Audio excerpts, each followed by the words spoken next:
Well, I thought I'd go ahead and make tomorrow's video.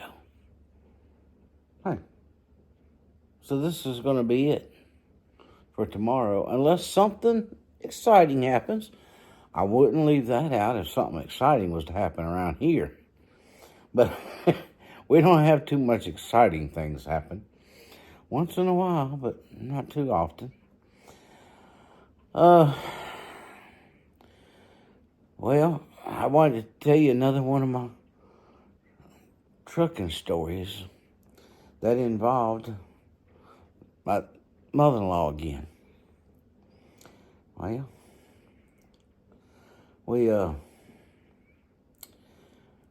we took this wasn't on the same trip. This is another trip than from the one you watched today. Well, yesterday when you see this. Yeah. Oh, by the way, have a great day. I hope everybody's doing well today, which is going to be tomorrow. This is different, making a video a day ahead of time. But you know what I mean.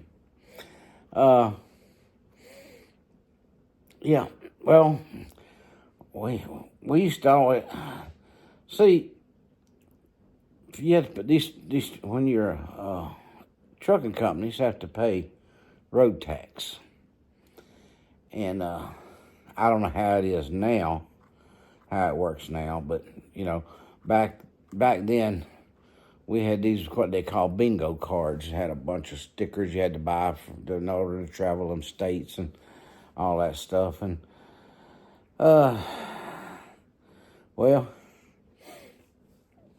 when you went to if you had to turn in your mileage that you traveled in that state, and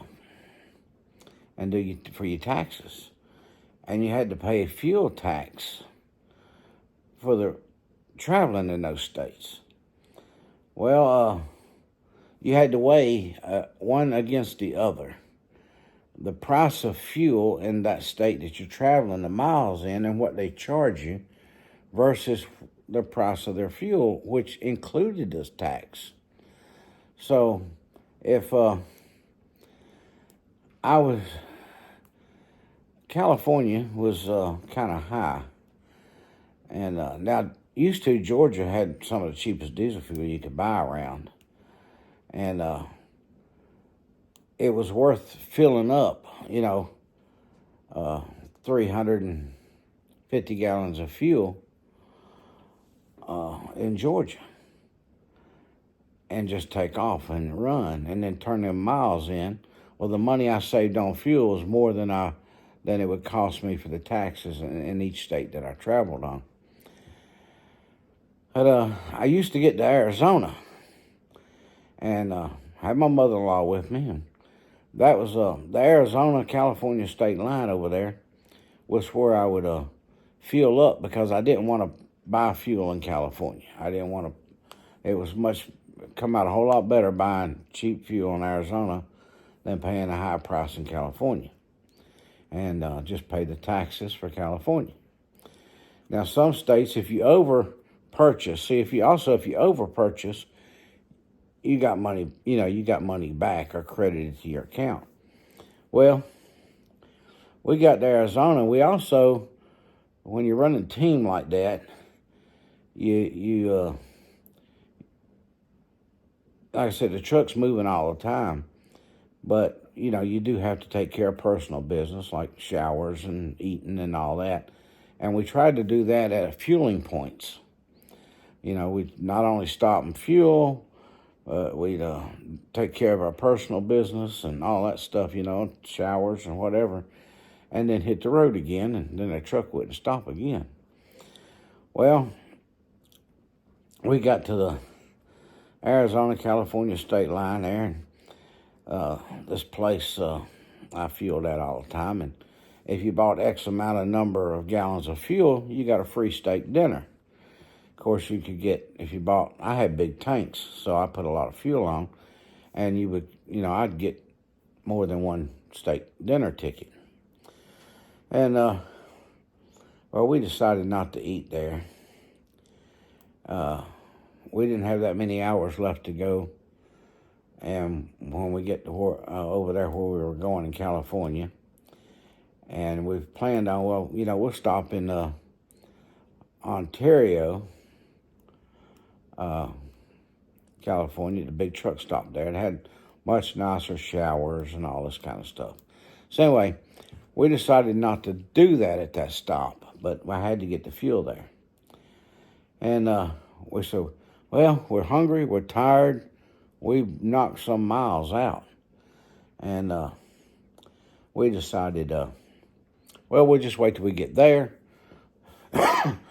Excuse me. We'd get our showers there because we were going to spend the night there in Ontario. And we only had like 30 more miles to go the next morning to go unload.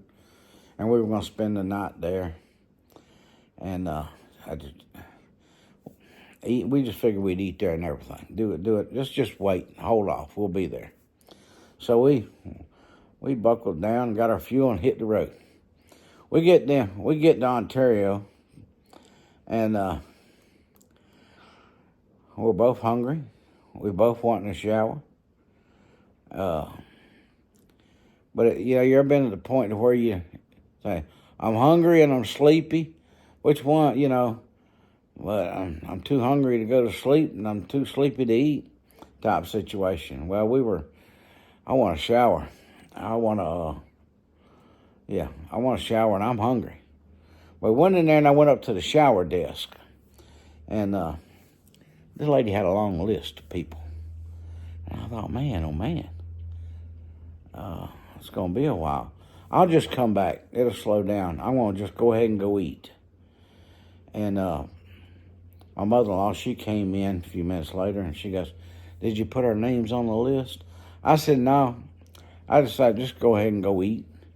The list is long. She says, well, I'm going to go ahead and put my name on there.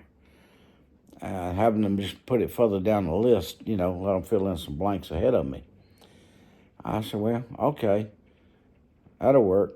Go ahead and put mine down too, but put my name behind yours so that they'll call you first.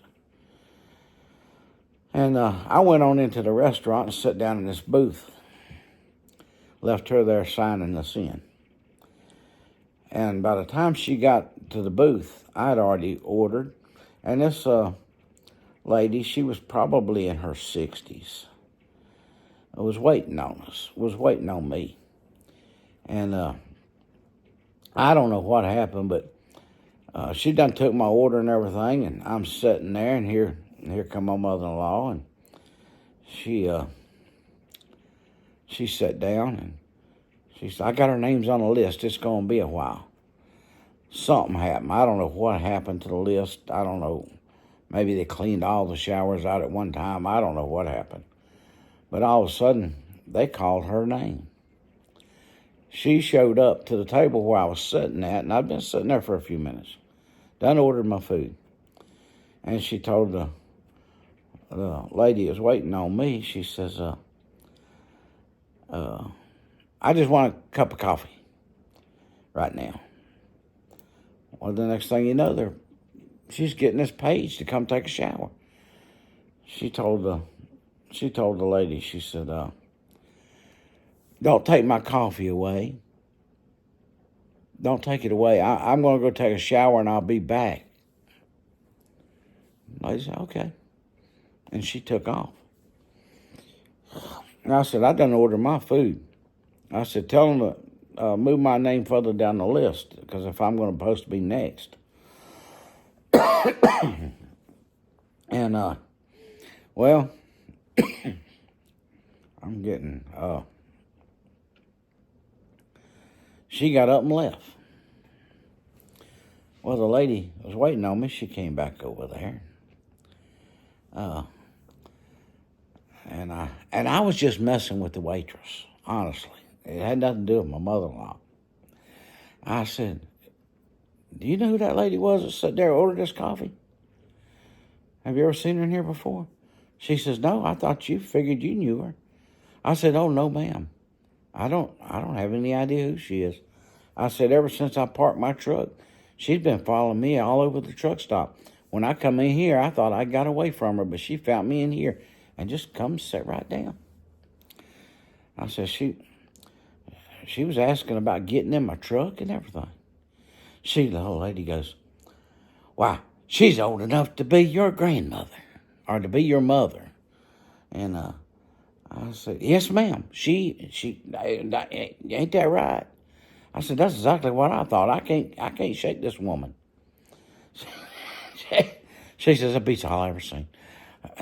A woman that age. Yeah. Well, she went on.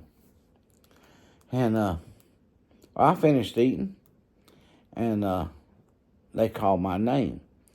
Now, my mother-in-law hadn't come back from the shower yet. So I went ahead and I said, well, just a cup of coffee. She can order another one, which she'd have to anyway, because that'd been cold. So I just got up and went and paid the bill and went on to take my shower. Well,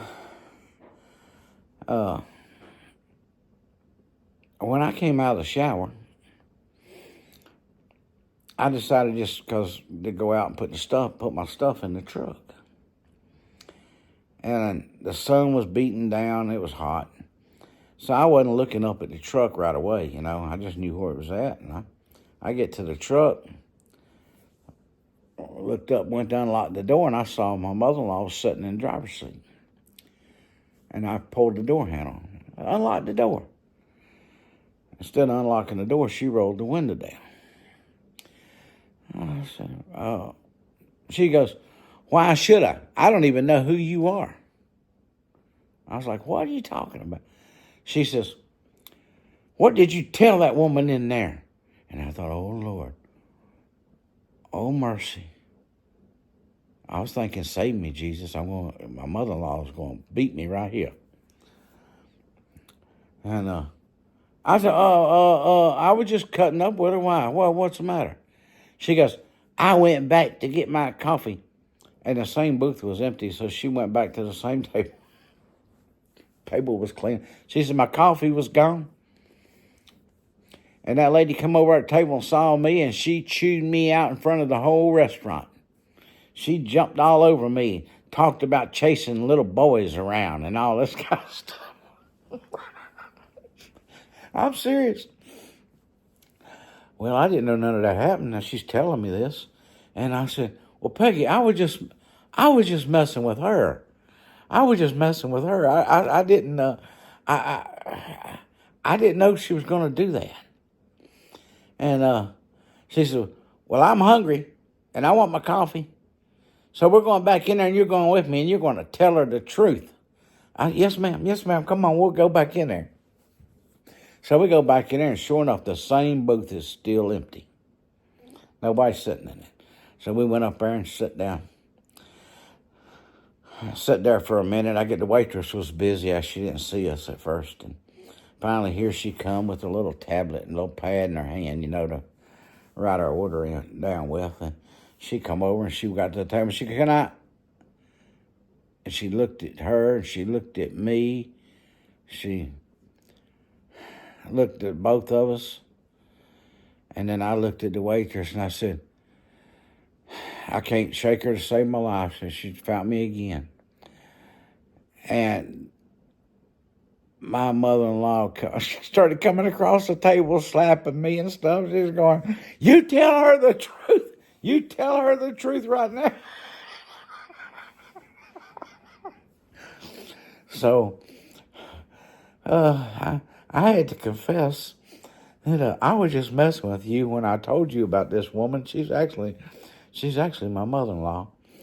And she says, I should whoop you myself. So then I have both of them after me, and I'm like, okay, I've done got this straight. I'll be in the truck. I'm out of here. I'm getting out of here. But that was, I was messing with the waitress, and it backfired. Oh boy, did it backfire. I got taken out on that one. Yeah, yeah, I didn't know that woman was going to say anything to her if she came back in there. I mean, I didn't. But no, I done chewed her out on one side of the wall and down the other. She said I couldn't get a word in edgewise. She was chewing me out in front of everybody in there. It was so embarrassing. And I was like, I'm sorry. I didn't know she was going to do it. I didn't know. Yeah, but when I walked in there and sat down and I looked at that waitress and I said, she's found me again. I can't get rid of her. Then I thought I was going to get beat to death right there in the truck stop. Anyway, that's a short one, and that's as quick as I could tell it. Y'all have a great day today, and keep on smiling, and God bless. Remember, Jesus loves you, and I do too. Let me take a minute to thank everybody that watches my videos. You're welcome here anytime. If you are here for the first time, hit the subscribe button. I'd appreciate it. A thumbs up button, and ring that bell. Hit the all. Come back. I don't tell a lot of stories anymore, but as I think of them and remember them, I tell them. So, anyway, thanks for watching. Come back and see me. Good night.